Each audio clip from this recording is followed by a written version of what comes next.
este video explicaremos el metabolismo fotosintético de planta C4. Nuestro grupo está integrado por Diego Pico Bellojín, Abraham Lugo Jiménez, Jason Olea, Luis de Acosta y Grady Martínez. Hablaremos un poco sobre las plantas C4. Las plantas C4 son en su mayoría malezas, sorgo, maíz, piña, caña de azúcar, etc. Absorben más CO2, no pierden tanto CO2 por fotorrespiración, producen una gran cantidad de carbono, hidrógeno y oxígeno, presentan mayor velocidad de fotosíntesis. La abertura de los estomas es más pequeña y la temperatura óptima es de 30 a 47 grados centígrados. En la llamada planta C4, la enzima PEP carboxilasa une primero el dióxido de carbono al fosfoenol piruvato, la que conocemos comúnmente como PEP, para formar un compuesto de 4 carbonos, que depende de la especie. El dióxido de carbono, así incorporado, atraviesa una serie de reacciones químicas y pasa a niveles más profundos dentro de la hoja, donde finalmente ingresa al ciclo de Calvin. Aunque las plantas C4 gastan más energía para fijar carbono, en ciertas condiciones su eficacia fotosintética neta puede ser superior a la de las plantas C3, debido a ciertas características claves que diferencian a las enzimas carboxilasas presentes tanto en la C3 como en la C4. Características de plantas C4.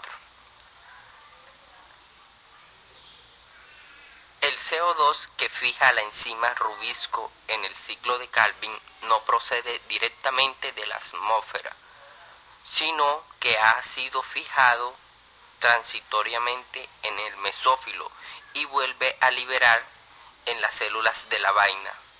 La enzima PEP carboxilasa tiene una gran afinidad por el CO2 y por otra parte no tiene actividad oxigenasa. Por el O2 no interviene en la fijación. El CO2 captado en el mesófilo y liberado en la vaina resulta mucho más concentrado en esta que en el tejido fosfosintético de planta C3, compitiendo mejor con el O2 y favoreciendo a la actividad carboxilasa del rubisco. Por cada CO2 fijado en el metabolismo C4 tiene la mayor coste energético que la C3. Las plantas C4 gastan 5 ATP y 2 NADPH. Las plantas C3 gastan 3 ATP y 2 NADPH. Condiciones ambientales. Las plantas C4 de climas tropicales y subtropicales relativamente áridos, con iluminación intensa, altas temperaturas y baja humedad relativa. En cambio, las C3 son de climas templados, temperaturas no muy altas y alta humedad relativa.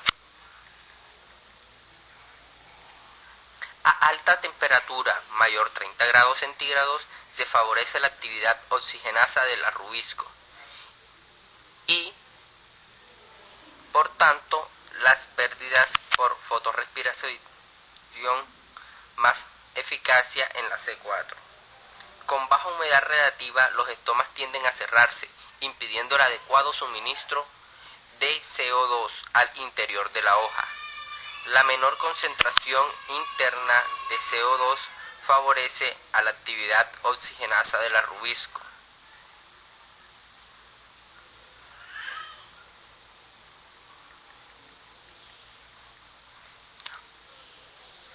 Otras características fundamentales de la C4 son en sus mecanismos de 4 fases: asimilación de CO2, carboxilación del PEP en las células del mesófilo por la enzima PEP carboxilasa.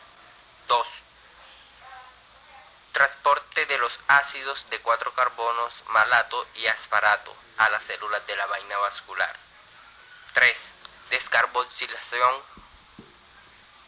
de los ácidos de 4 carbonos, malato y aspartato dentro de las células de la vaina.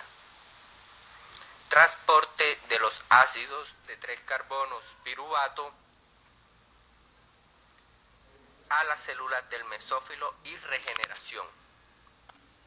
Así pues bien, las plantas C4, como mecanismo que permiten fijar CO2, minimizando la pérdida de agua.